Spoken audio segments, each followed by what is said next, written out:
It's the first day of spring, and for many, that means the season of sniffles. I'm Elayne Crecelius, and coming up, we'll take a look at what this upcoming allergy season could be like. In the Assembly version of the bill, the DNR has 360 days to decide on a permit. The Senate version keeps that timeline. However, the deadline can be extended 30 days as long as the DNR and company agree. Good evening, everyone. I'm Elayne Crecelius. Thanks for joining us tonight. It was another fire at a place becoming all too familiar for the Duluth Fire Department.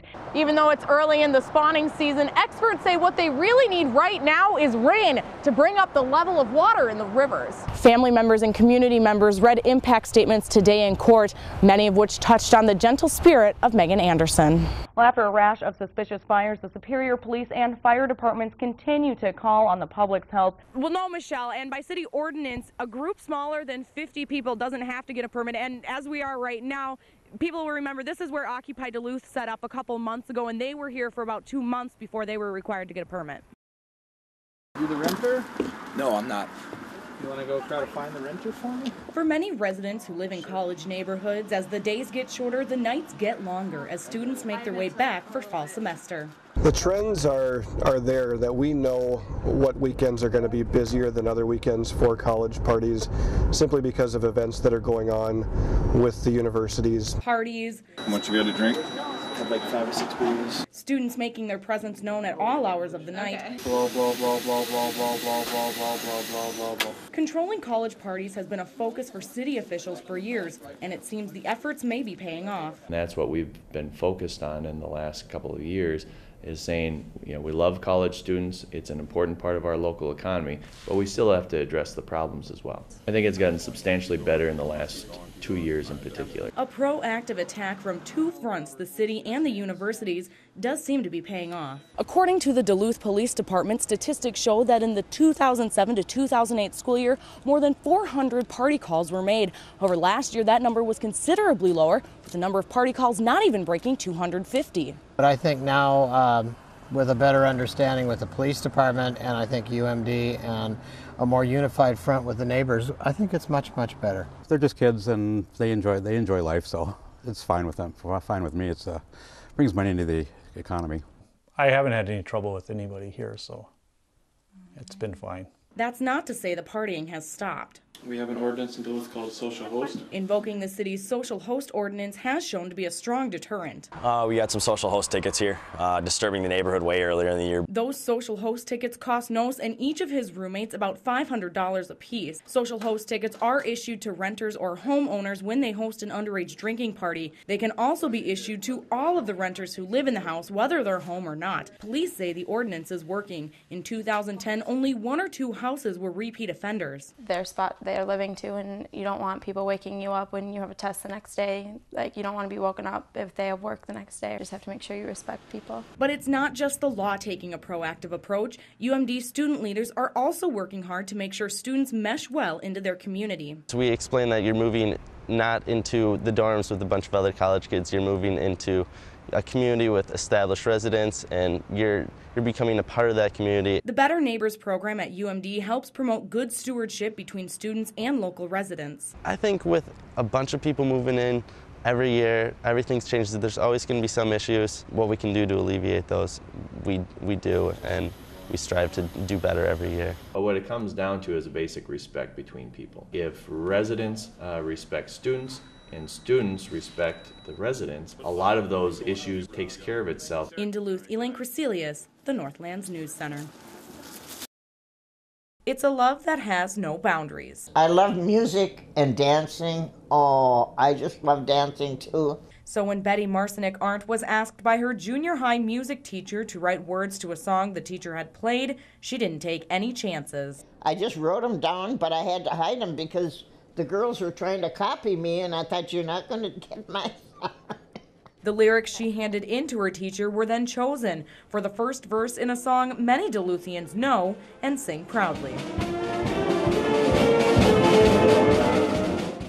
Our school song is what really moves our students, moves our staff, and really gets the crowd going, and it's who we are. Betty recently celebrated her 90th birthday, and among her presents, a small token of Duluth East's appreciation. Then we sent her a bouquet of flowers just mentioned that the words of her song still drive our spirit. Just wanted her to know how special she was and how special her words are even today. A song that inspires and thrills. We are sure to win once we do begin.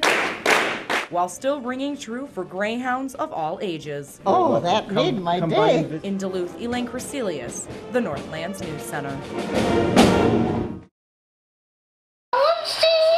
Video given to the Northland's NewsCenter from Wyatt Nordrum's family shows the young boy and his father a few years ago when the custody battle over Wyatt began. I don't want to go.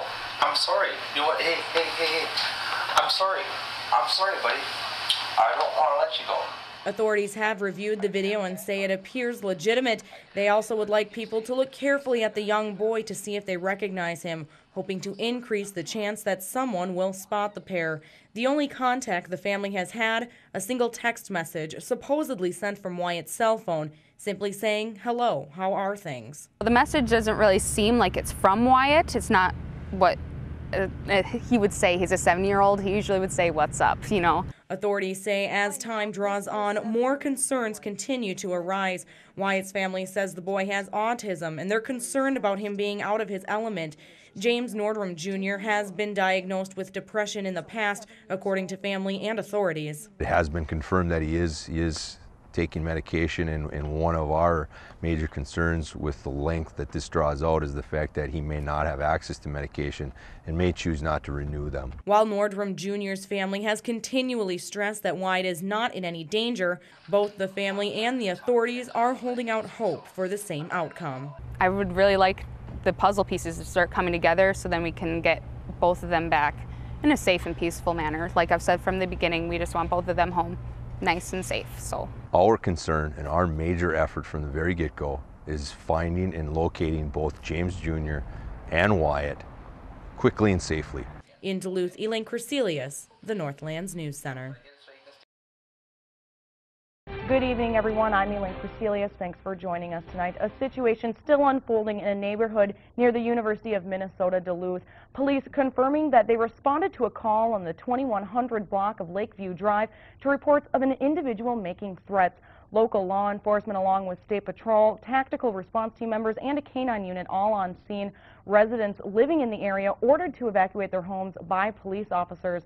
According to witnesses on scene, a man is possibly held up in a residence armed and is threatening anyone who comes near. It's unsure if there is anyone else inside the house. We will keep you updated and bring you the latest information as it becomes available.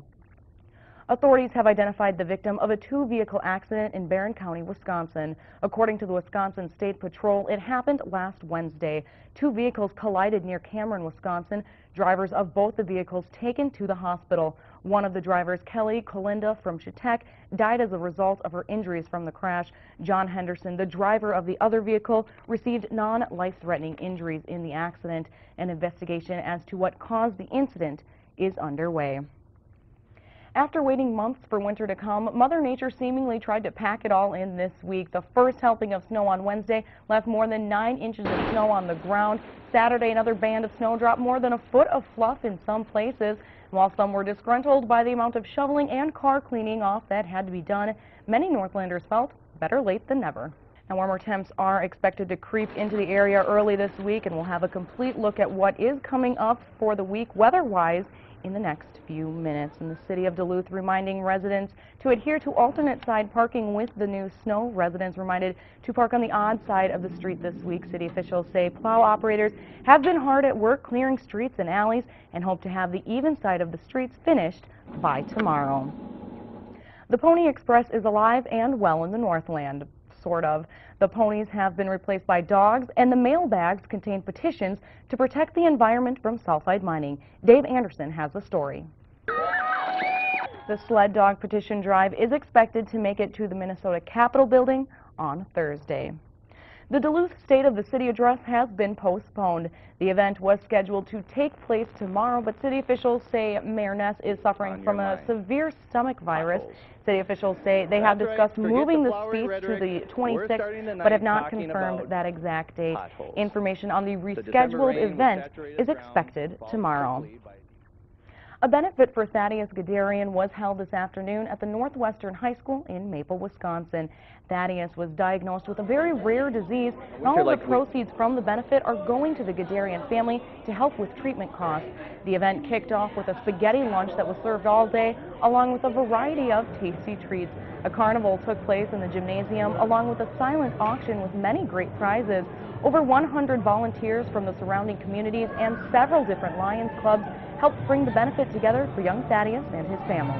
The Gadarian family is hoping to raise enough money to help with the costly treatments needed to fight Thaddeus's rare disease. Treatments needed for Thaddeus can cost up to $27,000 for the first few weeks. Northlanders gathered together today to do their part to help babies in need. The annual March of Dimes family event was held today at the Edgewater in Duluth. The March of Dimes, a nationally known fundraising group trying to fight the problem of premature birth and financial burdens premature births cost. Money raised put towards the funding of research to prevent and understand premature births, as well as educating women about risks reduction techniques, among many other programs. Joel Brecken, the Minnesota board chair for the March of Dimes, says there has been growing momentum of the program in the Duluth region.